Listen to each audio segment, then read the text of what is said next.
Yes. Wow.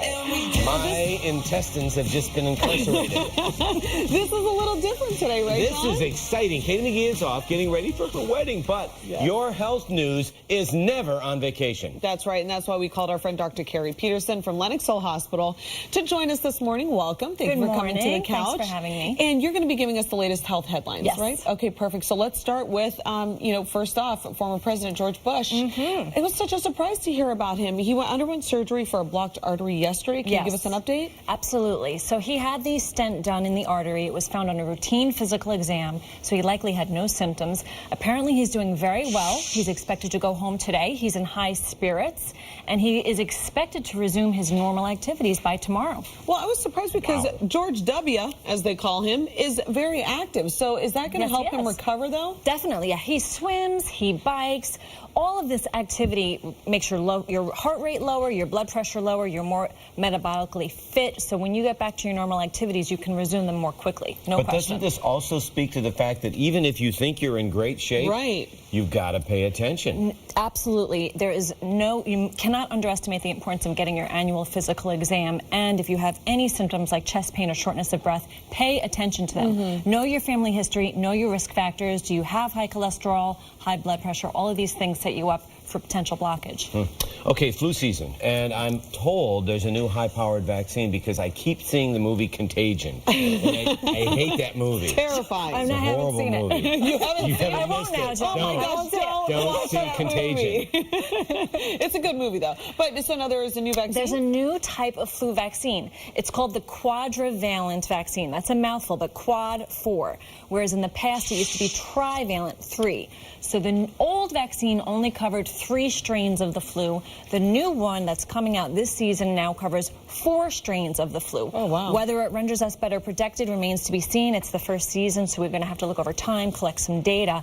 But it's exciting, and the FDA has approved shipment today for GlaxoSmithKline to send out theirs. When do we start getting our flu shots, though? So, was it September? It's a little early. You can wait till September, even October. The flu really starts to hit when the temperatures start to drop. So you have a little time. Okay. Well, now, parents are going through some tough economic situations, and, they can tend to lose their cool. We see it all the time, But now you're telling us that there's a possible angry mom gene. Is this true? There's a possible angry mom gene, yes. So this study looked at moms' behavior towards their children during an economic recession.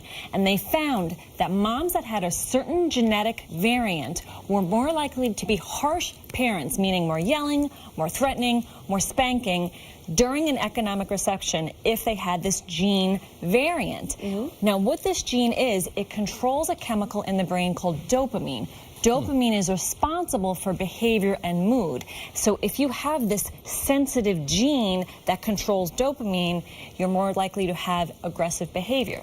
But the good news is, when the economy improved, these moms actually thrived, and their harsh punishment went down dramatically, and they were great moms. So they studied my mother because she had my mom was in the study, my too. My mom was never, she was never shy about yelling at us. But you know what? She had 6 kids, too, and we were all unruly. Oh, my gosh. Yeah, I don't blame 6 her. children. Yeah. My mom had 8, and we were always broke. Okay, doctor, can you look at this? Do I look like I might be susceptible to sunburn? Look at this guy. Yes. You're a freckler. You have fair skin. Absolutely. But you're telling me sunburn may be a thing of the past? Well, sunburn pain may be a thing of the past. It hurts. When you get a nasty sunburn, I'm brown. I tend to get a little brown, but even if I get a sunburn, it hurts. Of course it does. Yeah. Well, they've discovered the molecule that causes the pain. It's called TRVP4. Okay. And this molecule, I know that's a mouthful too, it causes the pain and the itching of sunburn. And they found in mice that when you blocked this molecule, that the pain from the sunburn went down. Now, it didn't reduce the sunburn, it reduced the pain from the sunburn. But I thought pain was a good thing because pain teaches us to change our ways. Aren't we just masking the...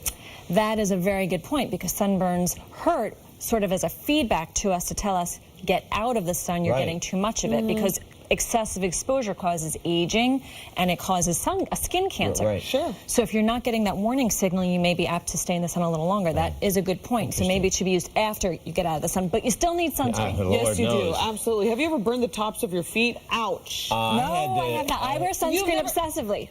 Doctor, I'm telling you right now, I burned the tops of my feet like with flip-flops one time. Oh my gosh, it is brutal. I ended up in the hospital you can't wear shoes. Yeah. Yeah. So with sunburn. No, you thanks for can't. bringing us down, Carolina. Sorry. Dr. Keri Peterson, thank you for joining us My this pleasure. morning. And you can also check out Dr. Peterson by checking out her column on Women's Health magazine. Thank you very much. We should have Dr. Keri Peterson back on the couch Yeah, I think to John... talk hernias.